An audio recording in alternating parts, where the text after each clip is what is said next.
chapter from literature, that is Kabir की साखियाँ. Hindi literature class 8th का ये एक चैप्टर है जो हम समझने वाले हैं.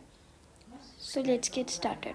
ओके, सो यहाँ पे we'll start from the starting. जाति न पूछो साध की, पूछ लीजिए ज्ञान, मोल करो तलवार का, पड़ा रहन दो म्यान. तो इसमें इसका अर्थ है कि पहले हम देखते हैं जाति न पूछो साध की. जाति न पूछो साध का मतलब है कि हमें साधु संत की जाति नहीं पूछना नहीं चाहिए. उनका क्या पूछना चाहिए? हमें ज्ञान पूछना चाहिए. ठीक है, हमें क्योंकि साधु संत की हमें जाति देखकर नहीं हमें सुनना होता है, हमें उनका ज्ञान लेना होता है. ठीक है, मोल करो तलवार का, पड़ा रहने दो म्यान. और इसी तरीके से हमें तलवार जो हम खरीदते हैं उसके म्यान की प्रतीक्षा ना करके हमें तलवार के बारे में सोचना चाहिए. हमें म्यान तो उसका बस कवर है, अंदर का जो चीज़ है तलवार वो क्या है? वैल्यूएबल है. ठीक है, नेक्स्ट इज आवत गारी एक है, उलट त होई अनेक, कह कबीर ना ही उलटिए वही एक ही एक. मतलब आवत गारी एक है. गारी मतलब होता है गाली. तो गाली जो है उलट तो होई अनेक. अगर आपने किसी को गाली दी तो और उसने भी आपको दो गाली दी तो वो कह रहा है कि वह कह कबीर नहीं उलटिए, कि हमें गाली अगर कोई दे रहा है तो हमें उसे गाली नहीं देनी चाहिए. तो क्या होगा? वही एक ही एक. तो मतलब वो जो गाली की संख्या है वो एक ही रहेगी. अगर मैंने भी गाली दी, उसने भी दी, फिर मैंने दो जवाब दी तो उससे क्या होगा? गालियों की संख्या बढ़ती चली जाएगी.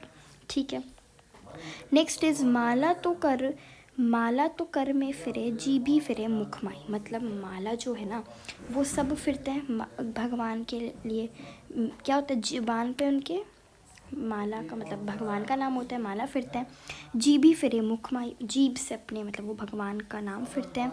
मनुआ तो दहु दिसी फिरे, यह तो सुमिरन नाही. मतलब और जो उनका मन है वो पूरी दिशाओं में है जाप करते हुए, तो उसे सुमिरन नहीं कहा जाता है. भगवान का सुमिरन उसे नहीं कहा जाता है. ठीक है, नेक्स्ट इज कबीर घास न निंदिया, जो पाऊ तली होए.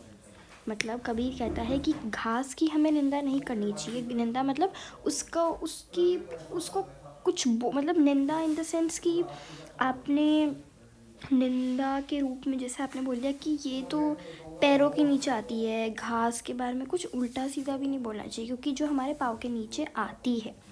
निंदा का मतलब होता है बुरा भला कहना किसी को भी. ठीक है, तो हम जैसे मान लें अगर घास की बात बोलेंगे तो घास को हमें बुरा भला नहीं कहना चाहिए, क्योंकि वो हमारे पाँव के नीचे आती है. उड़ी पड़े जब आँख में खरी दुहेलिए. और अगर घास का तिनका हमारी आँखों में चले गया अगर कभी उड़ते तो हमें बहुत कष्ट होता है. ठीक है, इसमें ये कहा जा रहा है. फिर है जग में बैरी कोई नहीं, जो मन शीतल होए. मतलब जग में बैरी कोई नहीं. जग में बैरी मतलब जग में कोई किसी का दुश्मन नहीं होगा जिसका मन शीतल होता है.